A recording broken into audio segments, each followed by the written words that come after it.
Hey, Joe from Home Studio Corner. Let's say I'm hiring a videographer. I need somebody to come in, run the camera, maybe multiple cameras, take all the footage back to their studio and edit it all together in a way that's nice, that saves me time so I don't have to do it, so I can focus on other things. And let's say you have come over to my studio to interview for the job. So we start the interview and I say, well, tell me about your experience. And you say, well, I own this really nice camera, this really nice second camera. I've got all these great lights and lighting and all this other stuff that you need, really nice stuff for doing video. I'm thinking, great, that's a good first step.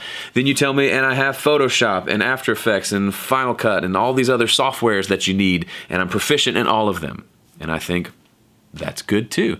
And then you go on to tell me that you've studied this school of thought when it comes to making videos, and you've studied under all these different people and taken all these courses. You've subscribed to lynda.com and you've taken every video course there. I'm starting to get impressed. I'm thinking this person knows what they're doing. My next question is the kicker. Okay, why don't you hop on this computer, go to your YouTube channel and pull up some of your favorite projects that you've worked on. If your response is then, well, I don't, if that's your response, in other words, you don't have any projects to show me, the interview's over, right? I don't care that you've studied a lot of things if you never actually put together a video for someone. Now, as ridiculous as that example is, I've talked to a lot of audio folks, studio folks like you and me, who have that same experience, who are on the other side of that interview. So I've talked to people even recently, and they're, on the one hand, they want to land more gigs. They want to land a gig. They want to get their first paid gig. They want to start making a side income from audio. So then I ask the obvious question, okay, if I'm a potential client, where would you send me to check out some of your work? And their response is, what? I mean, well, I got this one mix I'm almost finished with, and I started this really cool project, but it's not finished. And somehow there's this disconnect that having not finished any projects is holding them back from anyone trusting them to finish their project. If that's you, I'm not trying to make fun of you, I promise. I just want to shed some light on the really obvious fact that you are trying to get someone else to pay you to get experience.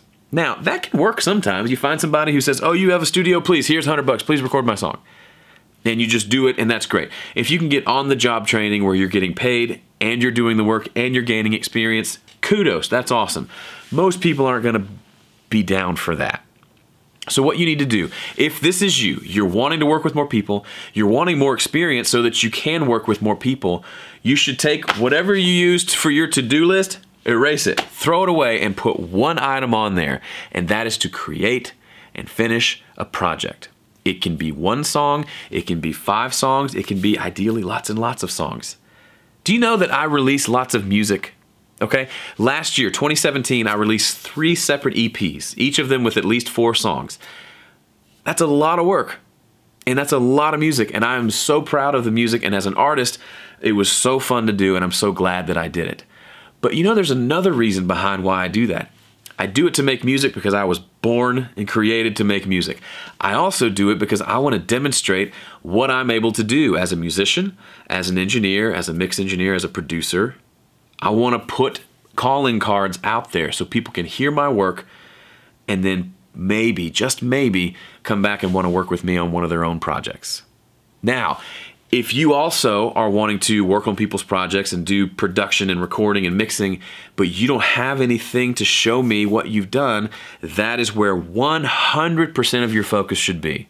It shouldn't be on even studying sales and marketing. It shouldn't be on learning new techniques. It really should be on doing the work. Now, if you're in the same position, you want to be doing recording and producing and mixing and even mastering for other people's projects, but your cupboard is bare, so to speak, then your only item on your to-do list should be to start and finish a project. Whatever that looks like, that should be your entire focus. Don't block out everything else and focus on that until it's done, because you literally can't make any progress in any of the other things you need to do to gain client attention and to potentially land a paid gig until you have something to show. The million-dollar question, of course, is how do you do it? Well, there's really only two ways. One, you record it yourself. You are a musician and you record a project, release an EP or an album of your own music. Simple enough. Second way is to do this for a band for free in exchange for being able to use that music to build out your portfolio. Now, there is sales involved. Even though there's no money changing hands, the fact that they have to come spend days with you in the studio and entrust their time and their music to you in hopes that you're going to produce a good project, that's a big risk for them, even though there's no money involved. So you still have to sell them. If you're wanting to get paid clients, you're going to have to sell them too, so why not practice now selling the free session to the potential client that you want to work with. Then, once that's done, you've got this project, and now you have something to show me when I say, hey, what you've been working on. And continue to do this bit, continue to build out this body of work as you continue to pursue more clients that will pay you for your time instead of doing it for free. It's not going to be overnight, and it's not going to be easy, but it's worth it, and it can work. Final thing, I don't talk about this a lot, but I have a VIP membership that I've been running since 2011. And the current state of that membership, there are over 200 videos from everything from 46 ways to get new clients to how to tune drums to mixing drums and mixing bass. There's so much there. But currently, every month we're completing a new challenge. A challenge that is specifically designed to kick you in the rump and get you in the studio working on and finishing a project.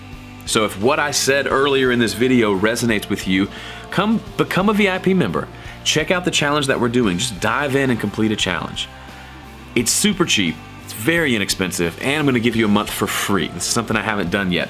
So head over to homestudiocorner.com/VIP. You'll get 1 month completely free, and then you can decide if you want to continue or cancel.